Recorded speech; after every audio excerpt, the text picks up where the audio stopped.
Sa iba pang mga balita, natagpuan na sa Antipolo ang batang dinukot di mano ng ilang menor de edad na solvent boys noon lamang November 11.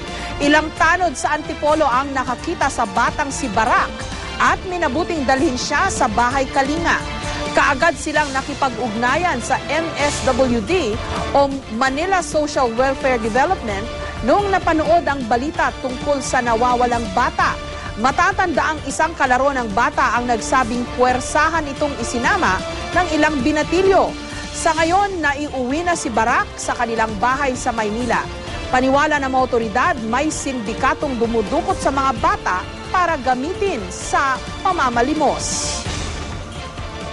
Hindi nga kami kung makakain, makatulog yung asawa ko din. Sa kakahanap sana. Marami, talagang napapasalamat po ako sa Diyos po. Saka dito po sa, kung po dito sa bahay Kalinga po, hindi ko na po papayagan talaga. Talagang paparanong ko na po yun. Babantayan ko na po talaga maigit. Pagka-high na sa solvent yan, tuturuan na magnakaw yan. Tuturuan magnakaw, tuturuan mang-snatch, yung pitas-hikaw na tinatawag natin. At pagka kumita, kukuhanin nila yung pera, abutan ng konti lang yung bata. O dapat ang kapulisan natin, yung tinatawag na police visibility pagdating sa mga area. Napaka-importante niyan. Para yan maging deterrent.